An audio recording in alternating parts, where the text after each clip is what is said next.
বাংলাদেশের সব মানুষ ফেরেশতা হয়ে গেছে এরকম তো না। বাংলাদেশের সব মানুষ যেমনিভাবে ফেরেশতা হয়নি তেমনিভাবে এই আইন শৃঙ্খলা পরিস্থিতি আপনি চাইলেই এটা আমেরিকা ইউরোপের মতন এটা হবে না, সময় লাগবে।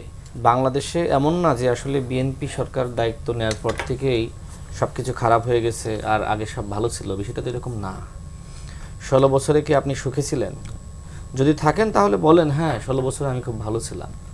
যদি ভালো না থাকেন তাহলে বলেন যে 16 বছরের যে সংকট এবং সমস্যা সেটি এই সরকারের ঘাড়ের উপর এক ধরনের দায় চেপে বসেছে, তাই না? সুতরাং এই সমস্যা আসলে জাতীয় সমস্যা, জাতীয় সংকট। এই সংকট মোকাবেলায় আমাদের সবাইকে একসাথে কাজ করতে হবে। আর 16 বছর যদি আপনি ভালোই থাকেন তাহলে তো দেশের জনগণ একটি গণ অভ্যুত্থান ঘটিয়ে দেয় না। তার মানে কি, অবশ্যই বাংলাদেশে ব্যাপক মাত্রায় সমস্যা ছিল এবং সেটির সমাধান খোঁজা আসলে অন্তর্বর্তীকালীন সরকারের দায়িত্ব ছিল। ওই সরকার আসলে সেই সমাধান খুঁজতে পারেনি। এমনকি নতুন একটি দল গঠিত হয়েছে অন্তর্বর্তীকালীন সরকারের সহযোগিতায়, তারাও তো আসলে নতুন বন্দোবস্তের কথা বলে বা সমস্যা সমাধানের কথা বলে নির্বাচনকে দীর্ঘায়িত করে 18 মাস তারা তো আসলে ফাও সময় নষ্ট করেছে। এছাড়া আপনি ফখরুদ্দিন এবং মঈনুদ্দিন আমলের যে প্রায় 2 বছর, সব মিলে 20 বছরের সমস্যা সংকট এই সরকারকে সমাধান করতে হচ্ছে। আপনি যদি আসলে 6 মাস বয়সী একটি সরকারের কাছ থেকে এই সকল সমস্যার সমাধান চান, সেটি আসলে বাস্তবিক অর্থে সেটি সমাধানযোগ্য নয়। সেটি পর্যায়ক্রমে ইনশাল্লাহ সমাধান হবে এবং সরকারের মেয়াদেই। দেখেন, এই যে জ্বালানি সংকট, মধ্যপ্রাচ্যে যুদ্ধ হলো, সেটির দায় কি বিএনপি সরকারের? আচ্ছা, এরপরে এই যে আপনার মহেশখালীতে একটি টার্মিনাল বিকল হয়ে গেল, সেটির দায় কি আসলে বিএনপি সরকারের? কারণ ওই টার্মিনাল যেভাবে আসলে তৈরি করার কথা ছিল, নিশ্চয়ই সেখানে কোনো না কোনো প্রবলেম ছিল। ক্যাপাসিটি চার্জের নামে যে লুটপাট হয়েছে, এটা কি আসলে বিএনপি সরকারের দায়? এবং সেই দায় এখনও পর্যন্ত আসলে বলা যায় বহন করা লাগতেছে। আপনি যে সমস্যাগুলো সৃষ্টি করেন নাই, সেই সমস্যাগুলো আপনার ঘাড়ের উপর এসেছে, আপনি তো ফেলাইতে পারতেছেন না। এগুলো আস্তে আস্তে সমাধান করা লাগতেছে। আইন শৃঙ্খলা পরিস্থিতি শোনেন, যেটি আমাদের শরীফ ভাই বললেন যে পুলিশের শৈথল্য কেন? এই পুলিশ কাদের? ইন্টারিমের সময় কি করা দরকার ছিল? পুলিশের ব্যাপক পরিবর্তন। ইন্টারিমের সময় পুলিশের পোশাক পরিবর্তন করেছে, চরিত্র কোনো পরিবর্তন করে নাই। কোনো প্রশিক্ষণ দেওয়া হয়েছে? তাদের কোনো মোরালিটি শিক্ষা দেওয়া হয়েছে? হয়নি তো। সেই আগের পুলিশ দিয়েই এখনো পর্যন্ত দেশ চলছে।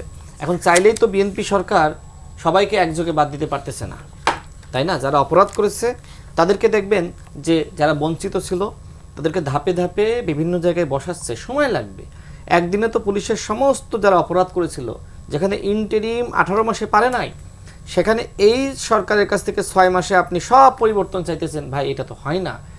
আমি মনে করি যে এখন গুম নাই, খুন নাই, নিপীড়ন নাই, মামলা নাই, জুলুম নাই, কথা বলার স্বাধীনতা আছে। আপনার কি সমস্যা আমি বুঝতেছি না। টকশো করে শেষ করে আপনি বাড়ি ফিরবেন, নিশ্চয়তা ছিল না। এখন তো আপনারা 3 জন সরকারের সমালোচনা করলেন, তাই না? আপনাদের সমালোচনা করে উত্তর দেওয়ার জন্য আমি টকশোতে এসেছি। আর ওই সময় সমালোচনা শুনলেই কি হতো? তার নামে মামলা দেওয়া হতো, তাকে নানানভাবে হয়রানি করা হতো। সরকার চেষ্টা করছে সবাইকে সাথে নিয়ে দেশ পরিচালনা করার। আইন শৃঙ্খলা পরিস্থিতির অবনতি যদি বলেন, দেখেন ইন্টারিমের সময় মব হয়েছে।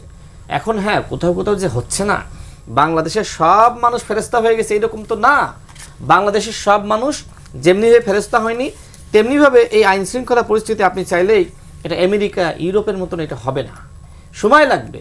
বরং আমি মনে করি যে এই মুহূর্তে আপনি স্বরাষ্ট্রমন্ত্রী দেখেন, তাকে নিয়ে তো এনসিপির অনেক সমালোচনা, অন্য মন্ত্রীদের প্রশংসা করলেও স্বরাষ্ট্রমন্ত্রীর জ্ঞান এবং মেধার ধারে কাছেও যেহেতু বিরোধী দলের কেউ নাই, এমনকি স্বরাষ্ট্রমন্ত্রী একা প্লাস তারা 77 জন, তাও তাকে টেক্কা দিতে পারে না।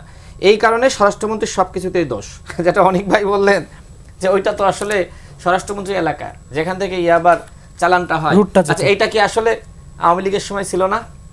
এখন ওই এলাকার অনেকে এই ব্যবসার সাথে জড়িত। আমরা প্রায়ই দেখি যে একজন মানে মনে হয় যে আল্লাহর অলি, কিছুদিন আগে দেখেন নাই, সে টুপি মাথায়, হ্যাঁ, দাড়ি, মানে মেহেদি লাগানো, দেখে মনে হচ্ছে এই মানুষটা তো অপরাধ করতেই পারে না, অথচ তার পেটের সাথে ইয়াবা বাঁধা।